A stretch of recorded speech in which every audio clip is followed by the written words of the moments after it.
அதுக்கான எல்லா செலவையும் நம்ம ஃபாரம் எடுத்துக்கணும். என்ன சொல்றீங்க டாக்டர் பரணி?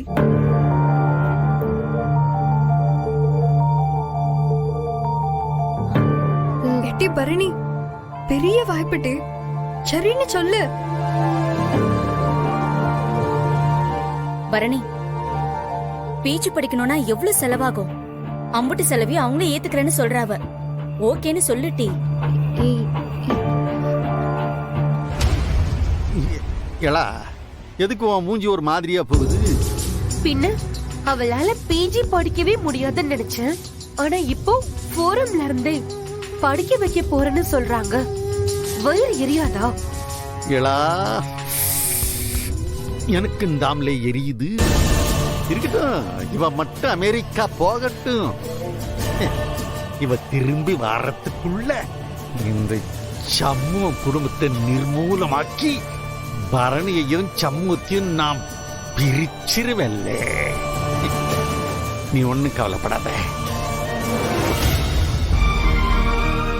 மைனி, ஓகேன்னு சொல்லுங்க மைனி. சரின்னு சொல்லிட்டி. சொல்லல இல்ல ஓகே சரின்னு சொல்லிட்டி. டேய், நான் இப்ப என்னடா சொல்ல?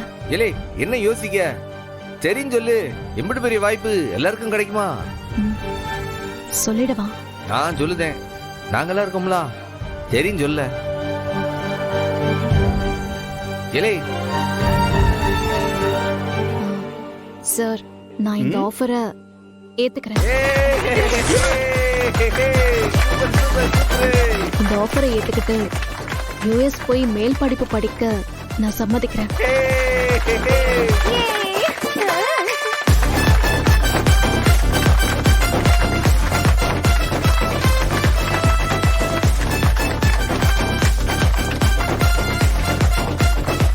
வீட்டுக்கு தானே போற, வண்டியில ஏறு. தேவையில்லை. ஏய் நில்லு ரத்னா, என்ன பிரச்சனை உனக்கு? உங்களுக்கு என்ன பிரச்சனை? எதுக்கு இப்படி நடு ரோட்ல வழி மறைக்கிறீங்க? ஆட்டோவை கை காட்டி நிறுத்தினல்ல.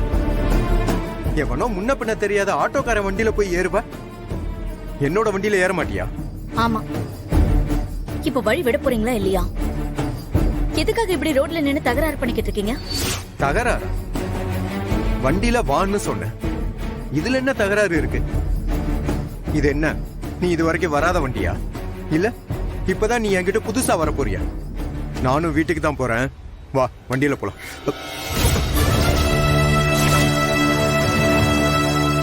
வேண்டாம் வெங்கடேஷ், ஏதாவது பேசிட்டு போறேன்.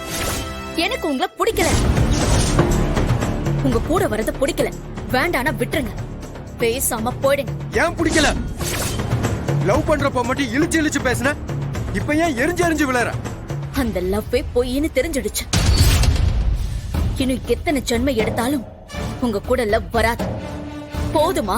ஓ, நான் கூப்பிட்டா வரமாட்டேன், அந்த வாத்தி பைய கூப்பிட்டா பேசாம ஏறி போவல்ல. தாலி கட்டினவன் நான், என் கூட உனக்கு வர பிடிக்கல. அந்த வாத்தி பைய எங்கிருந்தோ வந்தவன், அவன் கூப்பிட்டா இழுச்சுக்கிட்டு அவன் கூட போவல்ல. அசிங்கமா பேசாதீங்க.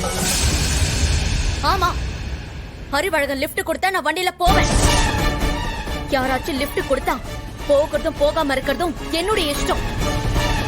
பைக்ல போறது சந்தோஷ சம்பந்தப்பட்ட விஷயம் இல்ல, அது ஒழுக்க சம்பந்தப்பட்ட விஷயம். புரியுதா? நம்பிட்டேன். இப்ப நீ என் கூட வர போறியா இல்லையா? முடியாது. என்ன பண்ணுவீங்க? செத்தாலும் உங்க வண்டியில நான் வரமாட்டேங்க. போதுமா? ஏய் வெறிய தாதடி.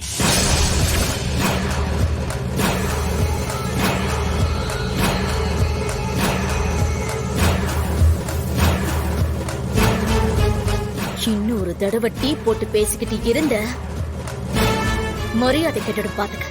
ஓ, அவ்வளவு தூரம் ஆயிடுச்சா உனக்கு? என்னடி செய்வா? என்ன செய்வா? தைரியம் இருந்தா பண்ணு. என்ன பண்ணுவா? என்ன செய்யறேன்னு நானும் பாக்குறேன். செய். ஏய், சொன்ன கேளு. ஏய், என்னடி பண்ணுவா?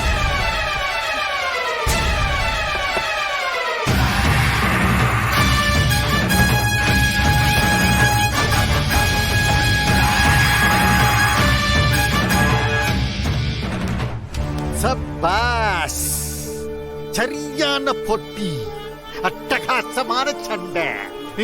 நடக்கட்டும் நடக்கட்டும். காரணம் இருக்குல்ல, சும்மா தாலி கட்டிட்டா புருஷங்கிறதெல்லாம் அந்த காலம்.